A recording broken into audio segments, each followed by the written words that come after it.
The docking request came in at 3:14 a.m., and the registry number attached to it belonged to a ship that had been dead for 400 years. Kepler Station's night board lit one amber line. Berth 12, assigned, on schedule. I read it twice. The Aurelia, logged lost in 2089, mourned, memorialized, forgotten. And here it was, pinging our transponder like a commuter train easing into a platform, asking politely for the slip it had reserved before my great-great-grandparents were born. No distress call, no damage report, just a clock, ticking, and a machine insisting it had arrived exactly when it meant to. I'm the only human on the night shift. Kepler is a listening post, a hollow ring of antennas parked at the edge of the system, built to catch whispers from ships that no longer answer. Most nights I catalog static. I drink bad coffee and pretend the silence is peaceful. But the Aurelia's file was flagged in red before I was born. A colony vessel that burned for deep space and never slowed, never turned, never spoke again. My hands went cold on the console, because the signal wasn't a memory bouncing back to us. It was live, it was close, and it was getting closer. There were two clocks on my screen, and they disagreed by 4 centuries. Ours read the year 2589.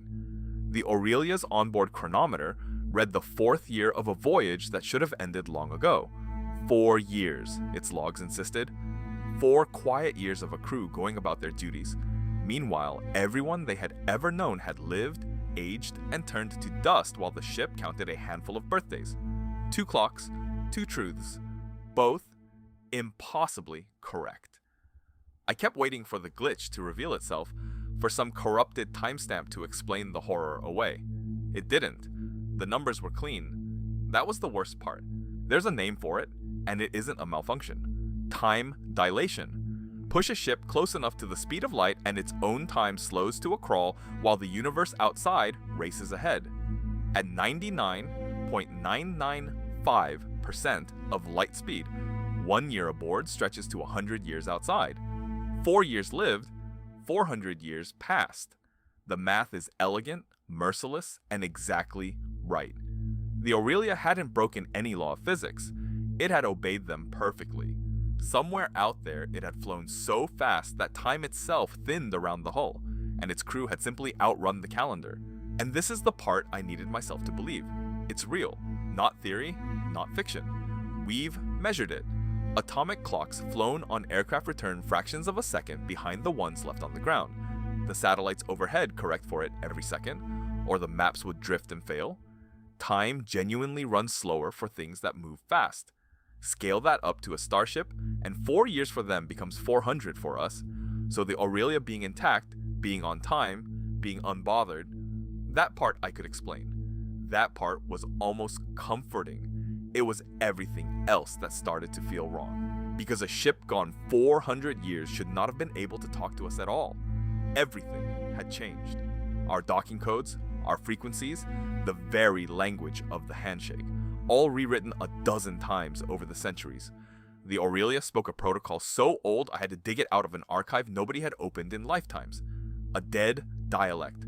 And yet, line by line, it matched ours. It answered every challenge. It knew a birth number that our system still, inexplicably, held reserved. Either it had learned 4 centuries of our history in an instant, or something aboard had never stopped listening. So I did the thing you're never supposed to do. I sent a query, just a handshake ping, protocol standard, identify and confirm. The ship was still hours out, far enough that any honest reply should have crawled back across the distance for long minutes, delayed by the plain speed of light. I leaned back. I waited for the lag. The answer came in under a second. That's impossible. Nothing that far away can reply that fast. The universe does not permit it.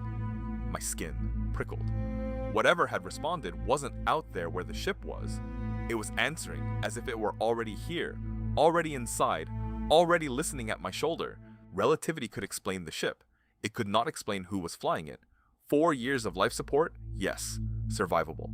But the Aurelia left with 300 colonists in cryogenic sleep, and cold sleep is not the same as a short trip. Something had to wake to send a docking request. Something had to read our archaic reply, match our codes, and answer my ping without hesitation. The physics told me the vessel could come home on schedule. The physics said nothing about a hand on the controls or a voice in the logs, still calmly, patiently counting down to arrival as though no one had ever been lost at all. At 4:02 a.m., the proximity alarm went soft, then stopped.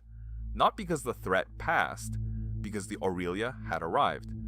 On my external feed, it slid out of the dark exactly as its logs promised, hull unscarred, running lights burning steady, 400 years and not a scratch to show for it. It settled into berth 12 with the gentleness of a thing that had done this 1,000 times.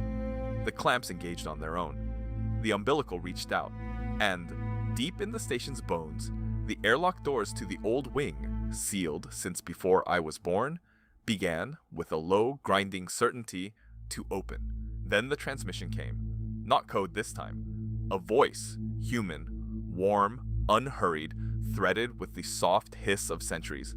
A woman's voice, reading from a script older than my entire family line. Kepler Control, this is the colony vessel Aurelia. Arrival nominal. All hands accounted for. We are right on schedule. On schedule. I stared at those words and understood the true horror of them. Not that she was lying, that she wasn't. For her, aboard that ship, no time had passed at all. She had left last week, she was arriving today, and she had no idea the world she came home to was already 400 years in its grave. I never answered her. I sat in the blue glow of the console while the doors finished opening onto a corridor no living person had walked in generations, and I let the feed run. Somewhere down that dark hallway, footsteps were already coming. Right on time, for a schedule kept by a clock the universe abandoned. The physics I can explain. The paperwork will call it a returning vessel. But I keep thinking about her voice, still counting, still certain, still home. 4 years for them, 400 for us. And now, whoever she is, she's on schedule. The berth doors are open, the feed goes quiet.